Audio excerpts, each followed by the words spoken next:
Here we go. Hi, y'all. I'm very excited this morning to be joined with Anesh Prasai, who I met at Warren Wilson College. He is a scientific researcher in Galveston, Texas, and he has a lot of different perspectives here to share today. So thank you so much, Anesh, for talking to me. It's nice to see you as well, Alex. It's been a while. It's been almost a decade, hasn't it? I know. And you have had quite a few stories. And you just told me you fled Hurricane Laura last week. Yep.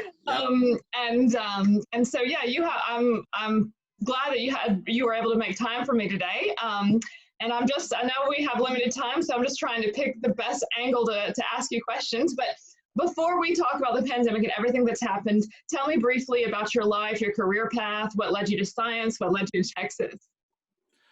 I mean, I've been always attracted to science since early age. So even in undergrad, I did a major in chemistry and biochemistry with honors. So I kind of did a double major in that. And then moved here in Texas and University of Texas Medical Branch and worked with one of the actually world-renowned surgeons in burns. So I work in affiliation with the Shriners Burns Hospital. Mm-hmm. So I work in the hospital, basically working with the patients to alleviate their burn and to accelerate the wound healing using stem cells from their own bodies. So autologous stem cells to accelerate their wound healing. Yeah. So that was my main research when I was a grad student. Okay, right. And now you are at is it at a university currently? I'm still at this university. Mm-hmm. I'm right now a research scientist over there, and basically trying to advance this use of stem cells to accelerate wound healing in the burn patients in clinical settings right now. Okay, right. And you're originally from Nepal. Is that right? Yes. That's correct. Yes. You've got a ghost in your house. No, it's my dog. It's my dog. He wants to get in. He wants to get in. He's crying from outside. Yeah. All right, cool. Oh yeah, I wasn't sure what was happening. I was a bit distracted there, so sorry about that. It's all part of the magic. Cool. So you have been working in science, and we were in Asheville, North Carolina, at Warren Wilson College. And then you came to Galveston, Texas. When did you come to Texas? Was that a few years ago? 2010. It's been 2010. Okay, right. So you left Warren Wilson and basically came to Texas. Yes. Yeah. Wow. Cool. So your work has continued despite the pandemic. You've been able to keep working? Fortunately, yes. Fortunately, that's the case. I mean, it's sad not for most of the people, but I'm thankful that I'm fortunate that I'm able to continue my work. Of course. And one thing, so you're kind of in stem cells, but at this same university where you were just telling me there's tell me a little bit more about that. It's one of the few universities in the world that's actually doing vaccine and virus research as well. Is that right? Yeah, so UTMB is actually a world-renowned and ideal platform for a lot of research to develop not only COVID vaccine, but also vaccine with the West Nile virus, anthrax, you name it, Zika. And so it's one of the leading institutions to develop vaccines. So that's the reason we have this BSL-4 laboratories in our university. And it's, to tell you the truth, it might sound scary to you. It's harder to get in there. It's like going through an airport. So they will scan you. Yeah, they'll scan you. They'll make sure that someone comes over there to pick you up and so on and so forth. And just to work over there, you need literally a clearance from the FBI and CIA. You need a clearance to work over there. And it usually takes 3 to 4 months. To just go in this area? To get in that area, you need someone from that building to come and vouch for you, saying, okay, I know this person. And then basically, it's going through an airport, but someone needs to come and pick you up. Because if the wrong person got in there, they would have access to these very contagious, I guess, diseases and stuff like that could really cause a lot of chaos. Yeah, and not to not to alert you or not to.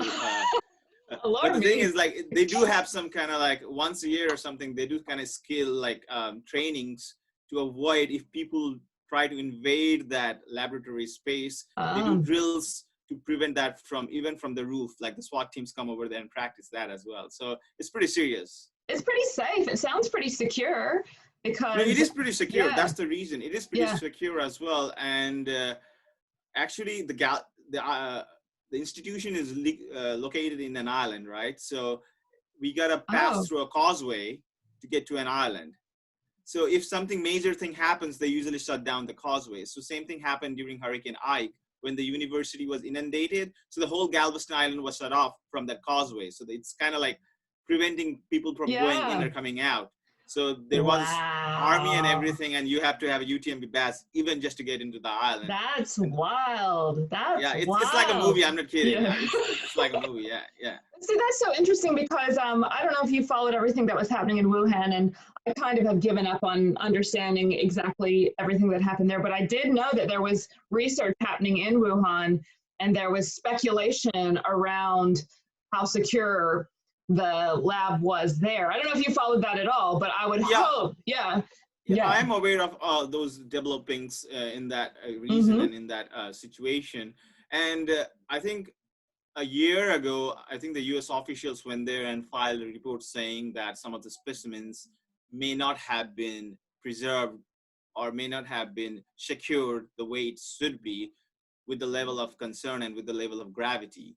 Uh, Mm. so that was one of the raising points as well. But still, given China and its way it governs its people and its policies, it's really hard to know what the truth Yeah, is. Right? I know. So I agree. I agree. we'll It's just be playing a guessing game right now. So. yeah. I hope we find out one day, but it's certainly a lot of people got really into wondering what was happening there. But I think it's just really, really hard to know that whole patient zero thing, you know. So No, absolutely. I mean, yeah, since US government is investing their money, I mean, our tax dollars in China, it's worth investigating, I think, and yeah, getting down to the fact what exactly happened. How does this thing came out of nowhere, or did it really come from the wild animals? So yeah, since there is no clear cut way to decipher what's going on, so we'll just be guessing wildly yeah, because the Chinese government won't let you go there and do your own investigation. That's out of the yeah, question. So yeah. yeah.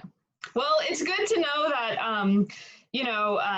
the whole world is watching the United States right now, and all of my Australian friends love to tell me how terrible everything is. But it's good to hear that the university there has got it on lockdown and has their policies in place, and it's very secure, and nothing's going to come out of there, and they've their plans for it. So that's really cool. That Absolutely. There's yeah, no yeah, reason to be alarmed or to mm, be alerted because of right. what we have in our university. That's It's a great. really secure, really highly respected Hmm. university. So Yeah. I don't think so. And we did have some, I think if I remember correctly, our university did have some collaboration with that institution in Wuhan as well. Oh, really? Right. Interesting.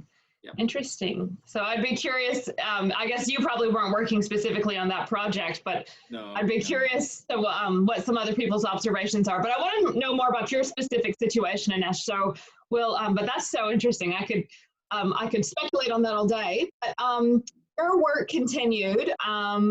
So you've been able to work during this time. Can you tell me more about what happened in Texas? Because Texas, as we mentioned earlier, Texas is ranked second in the United States for coronavirus cases. Tell me a little bit about when you realized that things were going to be bad, how Texas reacted. Yeah, just tell me about the kind of the state of the affairs over the last 6 months. Yeah, to tell you the truth, when the virus was basically detected in the cruise ships, and then some started from Washington State, right? So it started in Washington State in the US. Yeah, yeah, But before that as well, people were not aware that there was already a flare-up going in New York, and the majority of the people came from Europe at that time. So that was around February. Actually, I had just got back from Nepal at that time, all and right. not trying to boast, but I was sure that this is going to be big.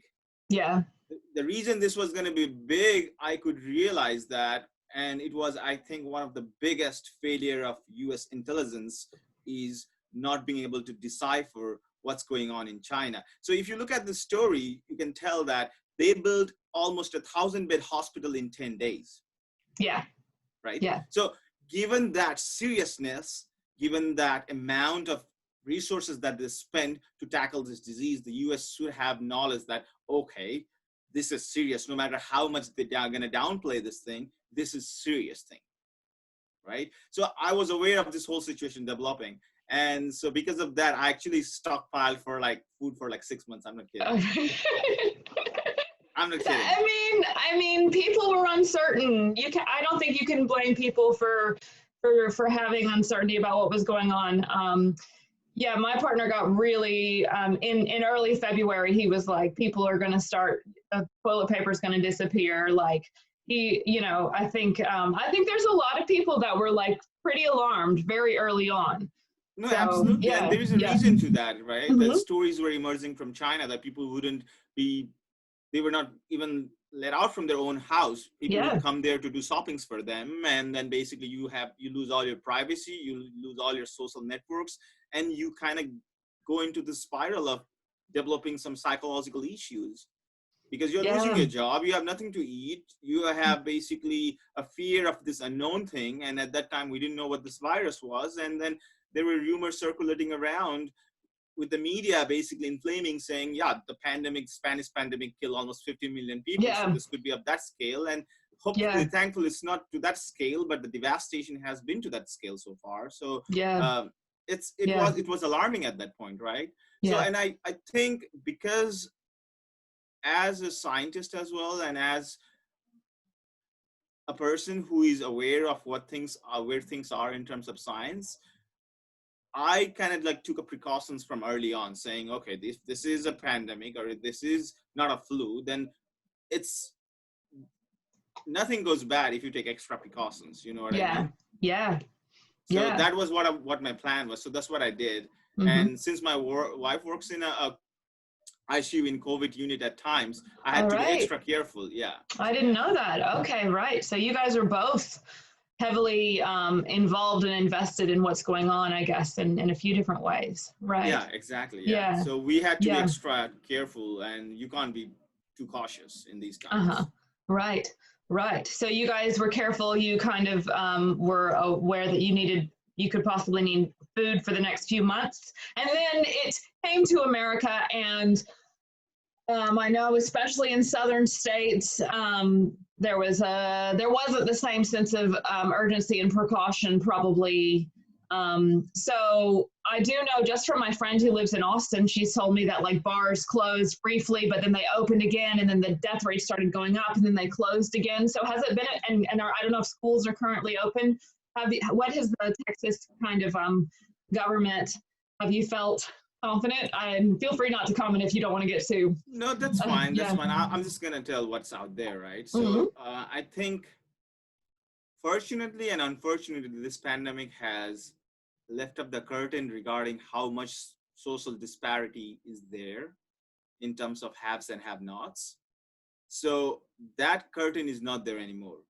Right. Meaning that we see the people who are basically marginalized, who are basically in a lower status of income, are more prone to this virus because they are the ones who are picking up trash. They are the ones who are stocking the groceries, and they are the ones who are being affected the most. Yeah. And they are the ones who we need the most to run this society. Yeah. You know, and so this has lifted that curtain. Yeah. I mean, not in a good way, but it has at least shown what is there. Yeah. You know what I mean? Yeah. So that is what I've realized. And regarding the southern states, not trying to be political, but it has been a political. This virus has been political in the US. It should not be political at all. Science is science. You know, like it's not what Democrats or Republicans or conservatives or liberals want. It's what the virus wants. Yeah. You got to understand that it doesn't care which party, race, creed, or religion you follow. Yeah. It's going to attack you regardless. Right? Yeah. So that's what has happened especially in the southern states, is like not trying to basically put a blanket, but it's mostly conservative Republican states, right? Yeah. So basically they follow basically the advice from the leaders, like from our president, everything that he says. Right. To the extent that there were almost 80 cases in last 3 months where they were calling 911 when people were drinking bleach. Right. right? Yeah. So those kind of incidents, right? So Oh. it's Yeah. those kind of Yeah. things that inflames and that Mm-hmm. basically divides rather than uniting. Like Yeah. when 9/11 happened, the whole US wasn't united Yeah. because that was really hitting hard on the nerves of American people. I And was this virus talking. actually divided. I was talking about this exact same thing with my friend Orlando, who's in Mexico last night. You know, I was no fan of George W. Bush at all, but it's true that in, you know, September 11th and the time afterwards, we did all kind of feel like Americans together. And I was just saying, wouldn't it have been amazing if this virus, we had all seen it as a common enemy, like together we are against it, and that hasn't happened. I No, don't that think. has Yeah, not happened. Not only yeah, that, almost it's a pride to be in the US because almost all the nations around the world will try to copycat what US does, I know. right? Yeah, What CDC has to say. Now it's kind of joke. It's like don't do what US has done kind of thing is going on, you know, and that's kind of sad. yeah, and I'd be curious, like, if you're, what your friends and family and like outside of the U.S. think, because one thing that I have found really frustrating is, I feel like the United States is often quite obsessed with itself, and the rest of the world is obsessed with itself. And I wish the rest of the world is obsessed with the U.S. as well. And I wish that the U.S. would look outwardly more and look more at what other countries are doing, because some countries have done quite well in dealing with this, you know? No, So it's, absolutely. yeah, Like, for yeah, example, look at your neighbor New Zealand, right? yeah, It's yeah. phenomenal. What they It's, have done is phenomenal. And I mean, in yeah, Australia, it's amazing what you guys have done, right? There, yeah, there are some cases outburst. It's gonna happen. It's yeah, not gonna go away overnight. But the thing is, yeah, it's under control. You know what I yeah, mean? You yeah, don't need to, because when the bars are open, you don't need to worry about, okay, the next person who is next to me, who is drinking next to me, has some kind of yeah, illness and who is yeah. asymptomatic. You Yeah, know? it's not perfect, and I still have been cautious. Like I have not like stopped going out, but I have changed my patterns just because. But I do. One thing that makes me, this has been interesting too, is that in Australia, I feel like the government takes it seriously. So that has made me relax a little bit. Like I know that they're contact tracing. Every time there's a case, they're going to follow that case back to its original source. And I think if you live in a country where you feel like the government doesn't believe in it or doesn't take it seriously, imagine your stress levels, like feeling like I've got to take care of this on my own, you Exactly, know? and then Yeah, bringing on to your point regarding contact tracing, and so that was one of the things Texas was trying to do, right? yeah, And they employed a huge number of people, but what they found out was the people are not complying. Meaning, right. if I call you, so one of the worst thing is like usually the contractation, since they don't have enough number of people, usually I get to you after 5 days after the exposure. You know what I mean? So Yeah, now, so actually, rather than you helping me out, now you get pissed because like, why you are contacting me out of nowhere after 5 days? And yeah, then why should I give you the information of the people who I was in touch with if I don't agree the virus exists? If I feel like you're tracking me, you know, that's what's going on. yeah. It's so sad. It's a double-edged sword kind of thing, you know. Mm, It's I, and, it's but and I like I can understand they created an app in Australia which actually kind of went off the news radar. I don't know what happened, and everyone was like, "Oh, it's a tracking app," and like we're like, "Oh, are you going to download it or not?" It's like you have a phone. You have a phone. You're going to be tracked. I don't know. I've basically given I have no secret. I think because but there it's fair that you don't want everyone knowing what you're doing, but at the same time, like this is one example, like that distrust of the government is going to really cause, and that's a very Texas based thing anyway, isn't it, kind of, and that is going to probably like lives will be lost because of that. exactly. But Yeah, see, like you got to think about it's everyone tries to emulate people who are better or the countries which are better, right? For yeah, example, South Korea tracked basically it was mandatory. It was hmm, mandatory for them to have this app installed. And right, because of this app installed, what they were doing was basically they were using Bluetooth. Everyone needs to activate the Bluetooth. So let's say if you come 10 feet within me in the last 10 days And if I was traveling, let's say all around the US, basically they could track me, who were the 10, like who were the people who were within the 10-foot range. Then I Yeah. could contact you within a day or two and say, okay, just to let you know, you may be exposed, so just be careful. Yeah, Yeah. just Yeah. that piece of word will help. Yeah. Yeah. Yeah. But that here, no, here it's not gonna happen. No way, no way. So what do you think? So yeah,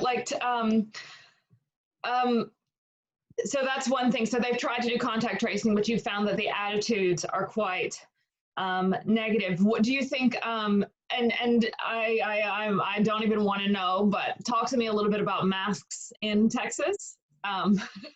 So a mask in Texas is it's always unique and it's always flavorful in Texas, right? Yeah, yeah, So the yeah. so the mask in Texas was, it's like, if you look at the waves, of the people number of deaths. So basically Texas was doing good, not as good as everyone would like it to be, but it was doing really good. Then the numbers started increasing exponentially. Right. And Texas was one of the first states to open. Actually, it opened 3 weeks before the mandated deadline. Oh, okay. Yep. So that's what happened. So once they opened, they realized that number of deaths were increasing. Okay, and you got to realize that this virus, basically, if you are affected by this virus, you're not going to die right away, right? So the death is basically lagging behind the infection, meaning that if you are infected today and if you are severe, you're not going to die today or tomorrow. It's going to take like 2 weeks to 3 weeks to a month. You know, people struggle for months, and then they basically are. Yeah. So that's what happened. So basically, there was no mandatory mask, and the governor basically said, we're not going to issue any mandatory mask.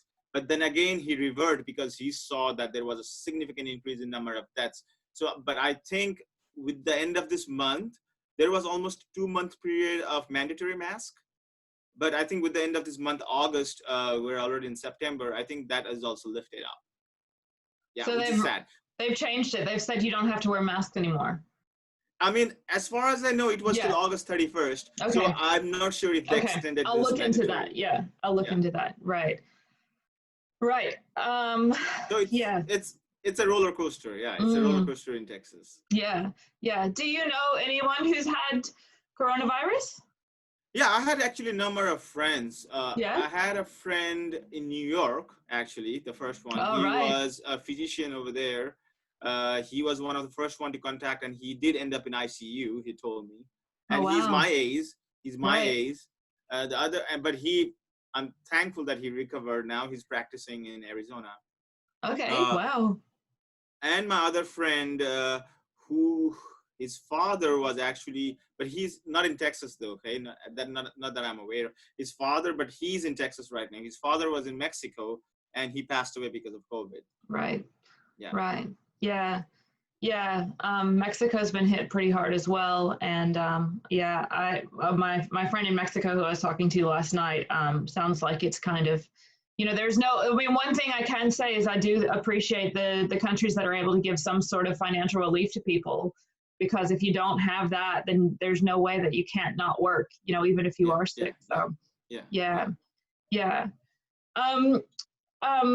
I was curious, so kind of as a scientist, you talked a bit about how America has handled it. You've kind of already done this, but what do you think? I read on the news just this morning, they're talking about potentially having a vaccine in the United States by November. I guess talk to me about kind of what do you think about what's happened so far in the future, and yeah, I can go days on days talking about this, right? Yeah. So this is the thing, right? This is the thing with the vaccine. So there are a number of ways the vaccine works, right?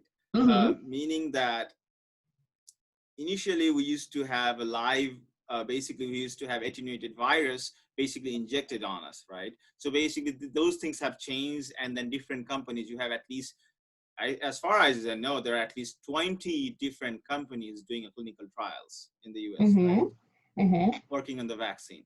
So now the thing, there's number of variables, I mean, not just one or two, like there are countless, literally like number of variables that you need to consider, right? For example, I'm just giving you this, and blank example, okay? Like Okay, just, sure. so there is company A and company B saying, Mm-hmm. okay, I have this vaccine, and the company A has invested certain number of money, company B has invested certain number of money, and company A says, my vaccine is better, okay?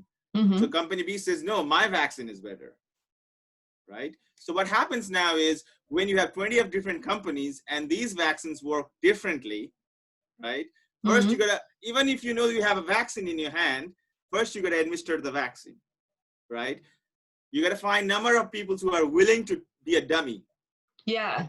Yeah. Right? Yeah. Now the other question is, you gotta let them go and live on their lives, right? Because you don't want to inject them live for virus. Yeah. Yeah. Right? Because you don't know if they will recover or not. So after you administer the vaccine, you're gonna let them go and live their life. So after like a couple of months, right, usually 3 months to 4 months, they will assess, okay, we injected this vaccine in 10,000 people, 5,000 people were just going around and they kind of develop antibody for this and they don't have any infection, right? And now the remaining 5,000 people were not exposed, or like remaining 5,000 people, out of the remaining 5,000 people, only let's say 1,000 developed serious disease, okay? Now there is a company B.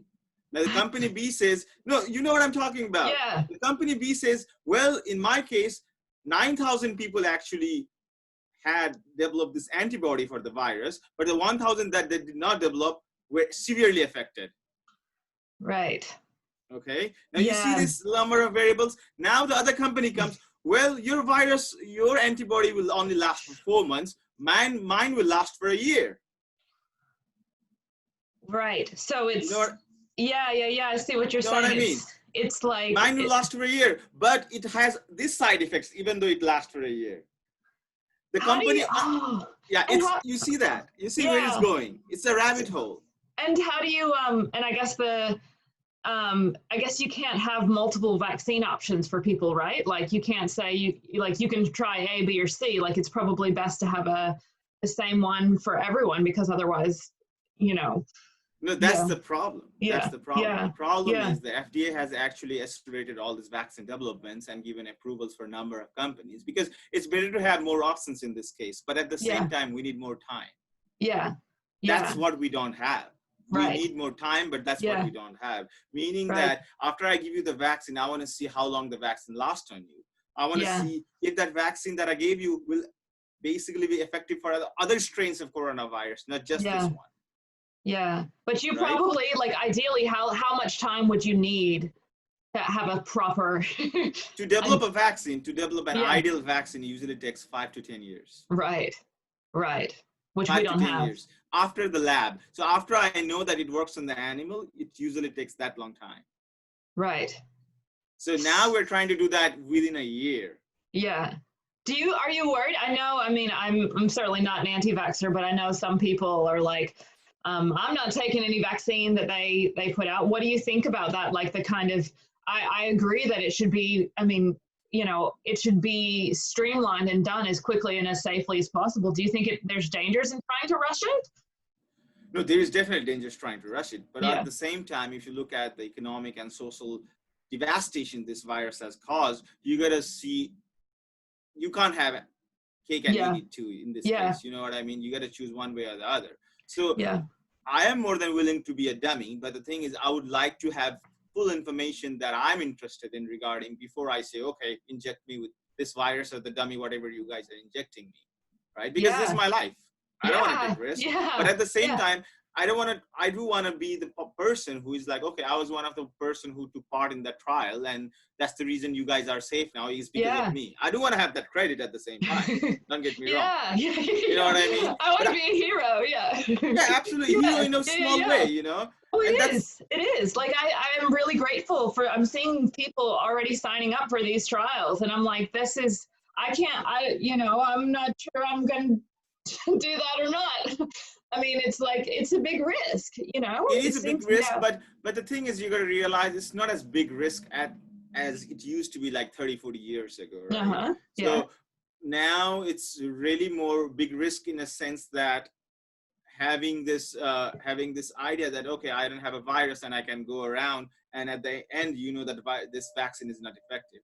So Right. one of the stipulations that FDA has mandated or would like is to have at least 50% efficacy of this Right. vaccine, right? Yeah. 50% effectiveness of this vaccine. Yeah. And seems like that's not going to be the case. Really? Yeah. So it's going So to be less than that. yeah. Yeah. Yes. Oh. So yeah, that's one of the major because it takes years and years, right? Think about polio, think about measles, think about MMR, like all those vaccines, measles, mumps, and rubella, right? Those vaccines are almost 80 to 90% effective. Yeah. Right? And that's how you develop herd immunity, because you have so many people having that vaccine, and most of them don't develop the disease because you already have developed antibodies for that, and now that person is not going to be able to transfer to another person, so you develop this kind of like this immunity in the herd. So Which that's is not going to happen here.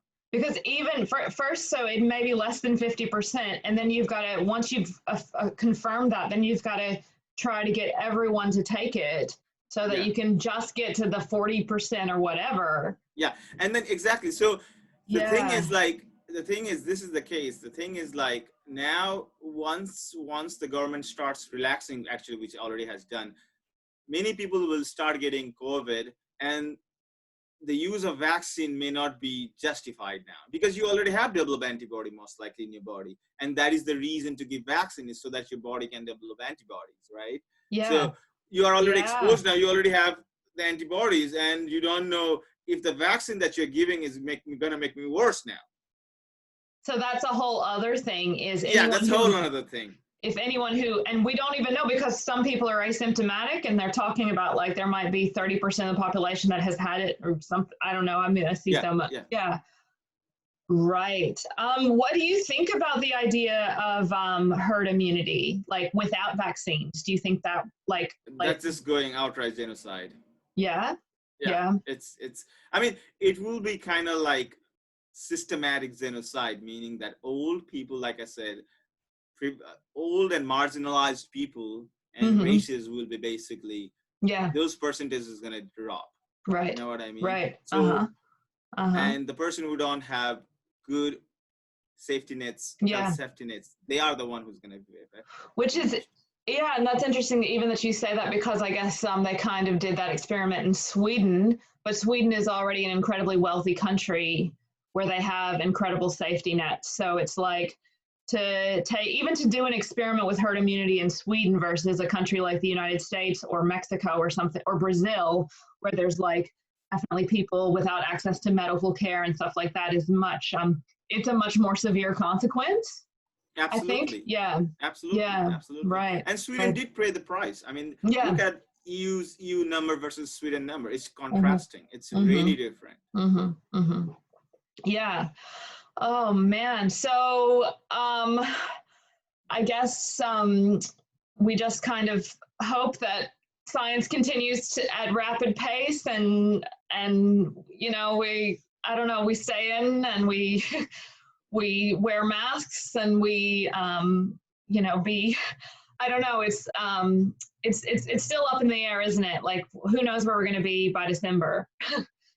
No, that's true. That's true. And the thing is, because of the political atmosphere right now, I mean, the government is trying to like accelerate the development of vaccines, so it can be kind of like, okay, look what my administration has done. Yes. Yeah. So that is also one thing you need to consider, is like, is the vaccine that I'm getting just a show up because to get the number of votes that you need? Yeah. Or is it really effective? You know what I mean? Like I said, it takes time. It's not an overnight thing, you know, it takes time. That's right. Because even if the administration came out with a vaccine tomorrow and everyone got it, we wouldn't be able to tell for another few years, probably. Absolutely. Yeah. Absolutely. So that's the thing. Is like, it is going to go away, but it's not going to go away as fast as we would like. And one of the most important thing is, you got to be critical in what you read, and you got to believe in science, right? Yeah. That's the only way out. Yeah, but that's why I really appreciate people like you, like people with science backgrounds, talking to me, because you know, it is hard. I have had a few different situations where I'll read one thing in one news outlet and I read another thing in the news, another news outlet, and they completely contradict each other. And I And can that's how they understand. sell. That's how Yeah, they sell, right? yeah, That's how they yeah, sell. If everyone says the same thing and everyone's gonna listen to one outlet, I yeah. gotta say something contrasting to you, something that is out of this world and make me Shocking. realize, yeah, Yeah. you have to So I like, can click and share and stuff like that too. yeah, Yeah, you know what I mean? It has to be yeah, crunchy and it has to be flavorable so that when I yeah, share and click, I'm like, okay, excited about it. And that's what the yeah. news media, including Facebook and everyone, is trying to do, I and know. which is really bad. I know, I know. And it is some, and you know, I have been in media for a very long time and usually had a lot of faith in it. And it is just 2020 has been the year where I've just had a few different situations where I'm like, I'm becoming, and this is why I really enjoy talking to people like you and a lot of different people, because I think first person perspectives that are not edited are actually in some ways more informative than what, you know, someone else gives to you. Um, Absolutely, absolutely. I talked to your lovely cousin Muskin, and she was so interesting and told me a lot about what was going on in Nepal. I had not heard at all about hunger strikes that were happening. But Nepal, it's interesting because they're ranked quite low, but it sounds like there's a lot of people that are not getting necessarily access to the tests that they need. So I was wondering if you could kind of talk about your observations about what's happening in Nepal versus what's happening in the United States, kind of just based on who you've spoken with and stuff like that. Yeah, the Yeah. ratio of, if you look at the population and the number of people infected, definitely it's high in the US. But in the last 2 weeks, Nepal's COVID infected population has increased exponentially. Really? Right. Exponentially. Okay. I think Okay. they initiated again a 1 week control. So basically, for 1 week, everything is shut down. Uh Uh, huh. uh, so I think that started yesterday or day before yesterday, if I'm correct. So the lockdown started again in Nepal. Right. So they've gotten strict again. And do you think that the numbers are increasing because the testing has gotten better, or is it No, just yeah, it's just overcrowding, and there is yeah, no way to avoid that. yeah, It's yeah, just like there's no way to avoid overcrowding, and it's especially in Kathmandu. And if you look at the yeah, numbers in India, we have open border with India, right? So in yeah, India, you yeah, can see their cases going up to 80,000 per day, and yeah, having an open border, that mm, adds another layer of complexity. yeah, And yeah, everyone wants to come to the city, Kathmandu, the capital. So that basically adds fuel to the fire, meaning that a lot of people who are infected and who are asymptomatic are coming to the yeah, capital, and that is the reason it's exploding, yeah, and that is the reason the hospitals cannot handle, you know. yeah. Yeah, that she was kind of mentioning that she said everyone is wearing a mask, but you can't social distance, No, which it's, I yeah, thought was exactly, she was right on the yeah, point, because yeah, it's way too overcrowded. So that's right, the reason there is no way you can social distance over yeah, there unless you yeah, impose a lockdown. That's what they did. yeah, That's what they did. And right, actually right. they did try to prevent anyone coming to the capital from any other regions of the Nepal, just to Mm-hmm. prevent the situation, but I think things got out of hand.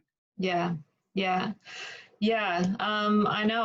you know, each country is having their own battles, and it is so heartbreaking. And it's like it's a whole book, a huge book about how each country is handling it and what can be done better and what can be done worse. But I don't want to take too much more of your time, Anesh. But have you had any? Is there anything else you'd like to include, or any silver linings or positive aspects despite all of this chaos that has happened in 2020? No, I think this virus has, like I mentioned earlier, has basically revealed the underlying problems that each country or each community is facing, right? In Yes. terms of social injustice, in terms of health and medical injustice, in terms of health, I mean, in terms of economic injustice, right? And so we as human beings of this earth, there needs to be have some kind of like a world patrol person having basically taking control of the pandemic, not just one country. Because Yeah. this is, if this thing happens in one place, we know that, and we have observed that for over last centuries, that it's going to spread out. Yeah. So Yeah. if one country is really good at doing it, they should help other countries as well, right? Because that's the only way to prevent it. Yeah. That's the only way to prevent it. And we need to have something like a NATO, right? Like a NATO army of health workers, like who basically are always on the alert, who are surveilling these outbreaks and controlling before they become an outbreak and before they turn into pandemics. Yeah. Well, I mean, you know, I think I read that, I mean, the US at one stage did have a pandemic response team, but it did. Yeah, which is, you know, it's so interesting. Disasters are so interesting because no one thinks about them. No one thinks about it until it's there. And then you have a huge problem. And I guess what you're talking about, maybe like to a degree, that's what the World Health Organization kind of wants to be, but maybe isn't yet.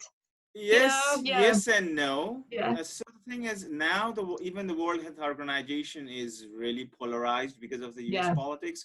So, for example, I read a news, I think yesterday or this morning, basically US does not want to take part in the World Health Organization COVID vaccine response team because World Health Organization is leading it. Yeah. Just WHO is leading it, US does not want to be part of it. So see those kind of things, it doesn't make sense to me because it needs to, these kind of things is beyond country, beyond race, beyond religion. It knows no boundaries. So there's no reason to have a grudge, or there's no reason to have this animosity, or like, you know, like I'm better than you kind of thing. You know, it's like, if you have it, I'm going to get it one way or the other. It's not the matter of if, it's the matter of when. Yeah. You know what I mean? So you can't be selfish in these kind of situations. You know, you have to go beyond your geographical lines and your regions and try to help other people who are in dire situation. That's the only way you can protect your people. Yeah. And that's just so interesting because I guess I feel that a lot of people there's been a lot of people haven't come together during this time. A lot of people have gone inwards, have become a bit more selfish in countries, like, and what has become evident, there's no way that we will ever not be connected as a world anymore. Like, we are too intertwined in each other. And I love that for the most part, when a virus isn't involved, that we are connected in different ways. But it is a sign that we need to be able to trust one another and have a policy in place that, you know, it's never going to be perfect, but that we can, because if the US drops out, then, like, you know, with what is the US is the third biggest population in the world, I think, or fourth or something like that. If the US drops out, then there is no point. So we all have to kind of work together. No, absolutely, absolutely. And also it has shown like things like you can't depend solely on other countries just because it's cheap, right? For example, US basically exported all its manufacturing, all its health-related manufacturing things to China and India. Like almost, I can say almost 50 to 80% of the drugs come to the US from India. All the basic ingredients, right? And same, and all the materials, all the physical materials come from China. So the thing is, rather than having those things basically outsourced, one way to avoid that in near future is make it locally, you know, make it statewide, make it like federal wise, so that like you are not dependent on the other people or other nations, especially for these kind of situations, you know? Yeah, and that's been, you know, it's funny, I've talked to a few different people, even your food supply, like when in Australia it first happened, like shelves were bare and they were making rules, like you can only buy 2 packs of pasta at a time and stuff like that. And it's like, I think that's been one of the really interesting things is for the first time ever, we've always said, oh, you want to buy it local, support local business. But now it's been like, it's more evident than ever. Oh yes, you have to support local. Otherwise, now see, like in this past 6 months, basically the top 1% acquired more than $8 billion of wealth. Yeah, that's wild too. That's wild, right? When people are making like $1 billion a day, that is unimaginable. Yeah, I'm like, I don't even like, it is unimaginable, and I don't even understand, like, people have gotten richer. Most of the world has economically been wrecked, but like just a few people have gotten astronomically wealthy. That seems wrong. that seems wrong. And the thing is, it's not being a communist, you know. It's when you bring this kind of idea, they will label you as being socialist, as being communist, but that's not the case, you know. It's not the case over here. It's where is the thing you're going to draw a line? You need to draw a line somewhere. Well, I just think it's like, and I am not an economist, and I really want to talk to economists. That's one person I haven't talked to yet, and I'd love to speak to, because I'm like, how is it even, like, I feel like something must be rigged. Like, I feel like something must be wrong, because I think it's great when people can make money and support themselves. Yeah, please do. You know, that's the reason it's America, because it's make as much as money as you want, you know. And one thing I think firmly believed in this last 5 to 6 years is you can't basically privatize at least 3 things, you know: your health, your military, and your education. You know, those 3 things, I think no one should make money out of it.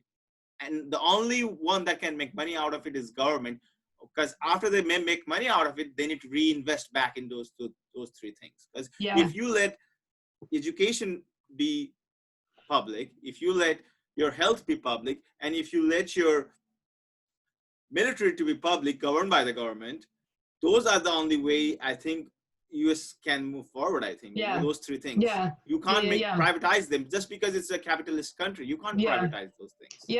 And I think it's funny, because I think some people watch the US and they're like talking about all this, you know, communist rhetoric, and I'm like, well, also the healthcare system is messed up. The military is a huge industrial complex, and the public schools, like it's not like they want, I don't think, you know, to call each other comrades and have the hammer and sickle. I think they just want what a lot of other countries have already, which is just reliable, like, because if you have healthcare and you have good public school systems and you don't have to worry about that, then you can actually make money. You can actually have profits in other ways. So, I mean, I'm a bit out of my depth. I am not. So, I think we're on the right channel in terms of like agreeing on each other, because if you look at the world, almost all the people want same basic things, right? They want security, they want food on the plate. It's a basic thing that it's a human nature. That's something you just can't, regardless if you live in Australia, Papua New Guinea, or New Zealand, or South Africa, it doesn't matter. I mean, all those people want the same thing. So and that's the thing and the interesting thing to me is I feel the whole world, America included, watches the United States, and it is entertaining, and they have created Hollywood, and there's a lot of insane politics that happen all the time. So I get it, but I just wish, like, I would love for the United States to look at other healthcare systems like Canada or Australia or New Zealand. And it's frustrating, because we you know, we talk about, we look at why America's angry, but we don't necessarily look at why other countries are doing better. And so that's kind of one of those things.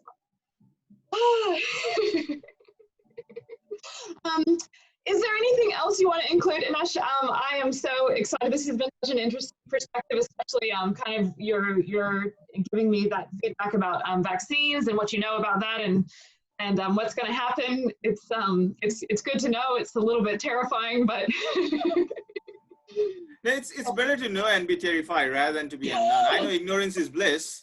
I mean, it is a bliss, but at the same time, it's up to you. You know what I mean? It's either way, you want to be informed and alarmed, or you want to be ignorant and be blissful. That's right. So I will put a few different links to the things that we've talked about in this conversation, and if there's nothing else you want to add, I will let you get back to your evening, Anesh, but thank you so much for talking to me. Thank you, Alex. It was really pleasant talking with you, and I hope that I could shed light on some of the things that you wanted to address. And please feel free to be in touch with me if I could be of any help. And I do like these videos that you've been doing. And like you mentioned, when you talk with people individually, you know the perspective from that individual rather than from a whole group that the news outlet is trying to portray, you know? Yeah, well, that's the whole idea, and it's so great because it just makes things seem so much more human. And it's good. Oh, that's so kind of you. Thank you so much, Anesh.